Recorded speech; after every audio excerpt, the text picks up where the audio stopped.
I changed my Wi-Fi name to HOA President is a Crook. I thought it was a harmless joke. Maybe a fine or a warning from Brenda Kowalski, the HOA president. But in less than an hour, she was at my door screaming like I'd set her house on fire. Within 3 hours, the police were involved because apparently calling out a crooked HOA president is a crime now. And that's when I realized this wasn't just about rules. It was about something far bigger. Brenda wasn't just angry, she was terrified. Terrified of what, well, let's just say that Wi-Fi name wasn't the only thing I changed. When I first moved to Saguaro Springs, I thought I was escaping the chaos of a messy divorce and starting fresh. I'd just turned 34, and after 2 months of couch surfing at my buddy's place, buying my first house felt like winning the lottery. A small, quiet 3-bedroom ranch in a suburban neighborhood where the biggest drama would be someone's Christmas lights staying up too long.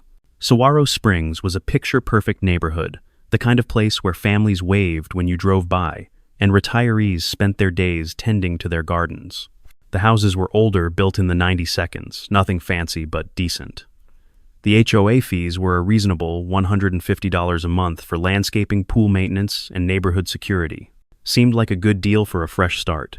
What I didn't know, the HOA wasn't just maintaining the neighborhood, it was run by a tyrant in the form of Brenda Kowalski. At 58, Brenda had been the HOA president for 6 years, and she ruled the place like she owned it. She was everything you'd expect from a suburban dictator, always perfectly pressed, driving a white Lexus with the most ridiculous vanity plate reading hobos and carrying a ruler in her purse to measure your grass. And the lawn, oh, the lawn was so perfect it looked like fake turf. Neighbors swore she timed her sprinklers with a stopwatch. I didn't think much of her at first. Everyone in the neighborhood seemed to tolerate her, at least outwardly. But after the first month, I got my welcome gift, a $75 fine for having wind chimes on my patio. Wind chimes, people. The kind that barely made a sound unless the wind was blowing at hurricane force. Apparently they were a violation of community standards. That was just the beginning. A month later, I got another $100 fine for my garbage can being visible from the street. I had rolled it out a whole 30 minutes early, and somehow Brenda was on patrol before coffee, no less snapping time-stamped photos of my violation. By the third month, I was getting warning letters for everything. Excessive noise disturbance for playing acoustic guitar on a Saturday afternoon. Violating community aesthetics for not trimming a rosebush to her exact standards. It was becoming clear Brenda wasn't just an HOA president. She was a control freak with a vendetta against anything she couldn't personally dictate. But it wasn't until I saw Mrs. Rodriguez, a sweet 2-year-old grandmother, crying in her front yard, that I knew something had to change. She had received a $200 fine for dead plant material. The dead spot in question, a brown patch no bigger than a quarter, barely noticeable unless you were squinting from a telescope. Mrs. Rodriguez was living on Social Security, and I watched as she asked neighbors whether she should tear out her entire garden to avoid more fines. That's when something snapped inside me. This wasn't about property values. It was about power, and Brenda was wielding it like a weapon. After Mrs. Rodriguez's breakdown, I couldn't ignore the problem any longer. I had to dig deeper. I couldn't let Brenda's petty reign of terror continue, especially when it was affecting people like Mrs. Rodriguez, who barely had enough money to live on, let alone pay fines for things that weren't even violations. So that night I went online.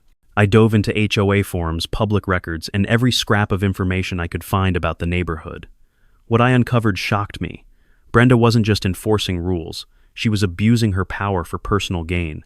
I noticed a disturbing pattern. Brenda was issuing fines at a rate 40% higher than any other HOA president in the neighborhood's history. Meeting attendance had plummeted by 60% in 3 years because people were too terrified to speak up. This wasn't about maintaining property values, it was about maintaining Brenda's control over the neighborhood. But the real bombshell came when I took a closer look at the people getting hit with the harshest fines. It was always the same group, the ones who didn't play along with Brenda's game. Meanwhile, her friends and business associates, they never saw a fine. It was selective enforcement, plain and simple. That's when I decided to take action. I wasn't going to roll over this time like I did with the wind chimes. I was going to make my voice heard. Tuesday morning rolled around and I was fed up. I pulled up my router settings, clicked a few buttons, and changed my Wi-Fi name from the generic Chenhome to something a little more fitting. I proudly typed out, HOA President is a crook. It wasn't just a Wi-Fi name, it was a declaration. I knew it might ruffle some feathers, but I figured it would be worth it to get some attention on the corruption. Within 2 hours, my doorbell rang. The sound startled me, but nothing prepared me for what happened next. Standing there in front of me was Brenda, looking like a powder keg about to explode. Her face was a mix of red rage and shock, like I had personally insulted her soul. Mr. Chen, she spat, her voice dripping with fake sweetness. We need to discuss your inappropriate Wi-Fi network name immediately. I raised an eyebrow. Inappropriate, how I asked, genuinely confused. It's visible only to people in range. And last I checked, this was still America, right? We have freedom of speech, don't we? Her left eye twitched, and I could almost see the steam rising from her ears. You are defaming my character. You are creating a hostile environment in this community. I demand you change it immediately, or face serious consequences. I stared at her for a moment, weighing my options. But instead of backing down like I had with the wind chimes, I simply smiled and said, "Actually, Brenda, I think I'll keep it exactly as it is." The color drained from her face, then returned in full force, a deep crimson. Her mouth opened and closed like a fish out of water, but all she could manage was a muttered, "You'll regret this, you disrespectful millennial," before she stormed off my porch, shaking with barely contained fury. But Brenda wasn't done. Oh no, she wasn't. Instead of just complaining to the HOA board, I decided to document everything. Every interaction, every fine, every violation notice that I received, I tracked it all. I started a spreadsheet. Yes, I know how exciting that sounds, but trust me, it paid off. The more I tracked, the more I realized Brenda's friends and business associates never got fined. Her next-door neighbor had a boat parked in his driveway for weeks, no violation notice. Meanwhile, Mrs. Martinez got fined $125 for a garden hose visible from her backyard.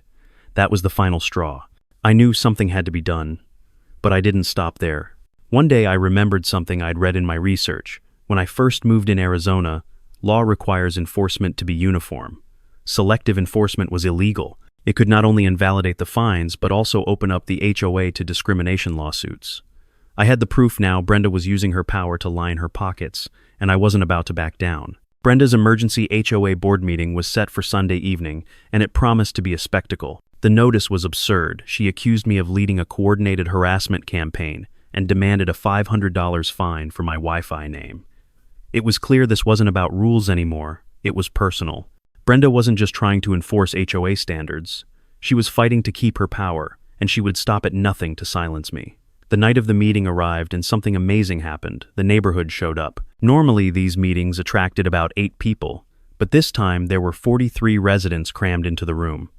The atmosphere was electric, charged with anticipation. These were people who were finally fed up, and Brenda had unknowingly united us all with her heavy-handed tactics. Brenda, sitting at the front table in her expensive suit, looked like she was ready for battle. She banged her gavel, demanding order, as if she could still control the room. But the tension was too thick, and it didn't take long before the floodgates opened. Mrs. Rodriguez, our sweet elderly neighbor, stood up first. She'd been terrorized by Brenda's fines for months, and now she had had enough. "Brenda, maybe if you weren't such a crook, people wouldn't call you one," Mrs. Rodriguez said, her voice steady but filled with a quiet strength. The room erupted. Neighbors who had been too scared to speak up for years were suddenly on their feet, shouting in agreement. Tom Bradley, a Vietnam vet, stood next and waved a fine he'd received for his American flag being 3 inches too wide. "I fought for this country," he shouted. "I didn't fight for this." His voice carried the weight of years spent serving, and it was clear Brenda had lost the room.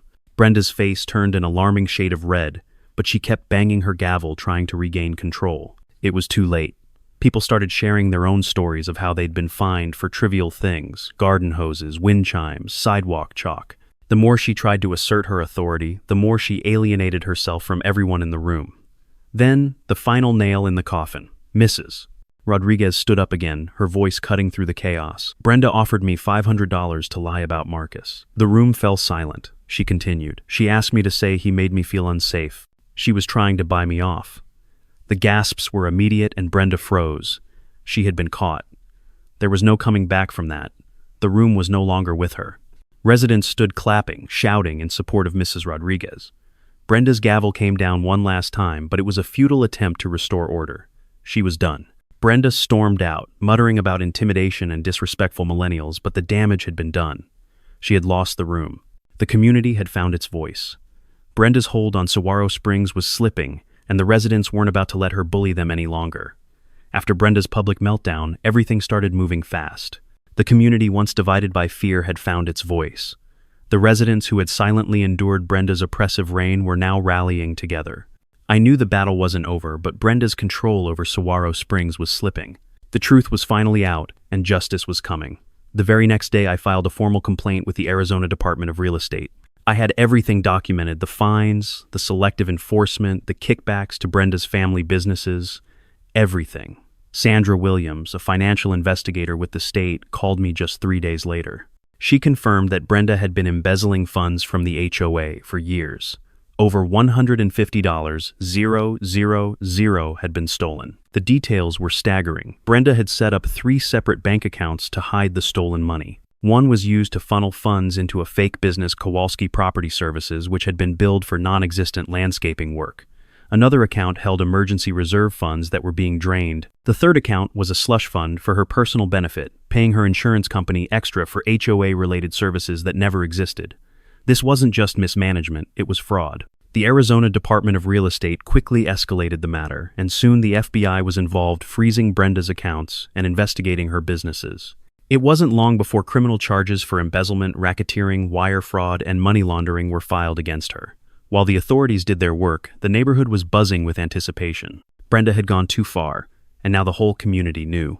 The next HOA meeting scheduled for that Friday was going to be a showdown. When the meeting began, I stood up first.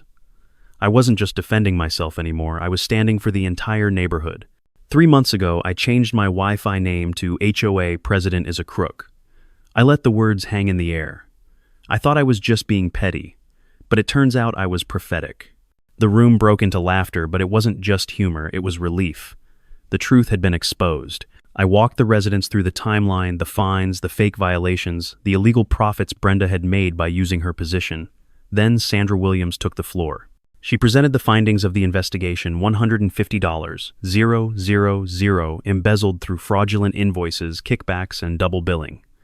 The room went silent as the weight of the evidence sank in. This was bigger than we thought. Just when we thought it couldn't get any better, Mrs. Rodriguez, our sweet 72-year-old neighbor, stood up. Brenda offered me $500 to lie about Marcus, she said, her voice full of newfound courage. She wanted me to say he made me feel unsafe. But now we all know the truth. The room erupted. It was the final blow to Brenda's credibility. She had tried to buy off the one person who had suffered the most under her reign, and now everyone knew. Brenda's face turned a shade of crimson I'd never seen before. But before she could say anything, she was arrested. The FBI had arrived in force, and Brenda's criminal empire came crashing down. The aftermath was more satisfying than I ever imagined. With the $265,000 recovered from Brenda's fraudulent activities, we were able to fix everything that had gone wrong in the neighborhood. We built a new playground, hired a legitimate landscaping company, and even lowered the monthly HOA dues by $55. But the best part, we were no longer living in fear of a corrupt HOA president. We took back control. Brenda pled guilty to all charges, accepting an 18-year federal sentence. And the recovery didn't stop there. The FBI's investigation set off a domino effect, with HOA corruption cases being uncovered across the state. As for me, I started Chen Community Solutions, a consulting firm that helps other neighborhoods protect themselves from corrupt HOAs. It's funny this all started with a sarcastic Wi-Fi name, but now it's turned into a whole new career. I'm making more money helping people fight back than I ever did as an engineer. And every evening, when I sit on my back patio listening to my wind chimes, the same ones that once sparked a fine, I can't help but smile. The sound of freedom and justice hanging in the breeze.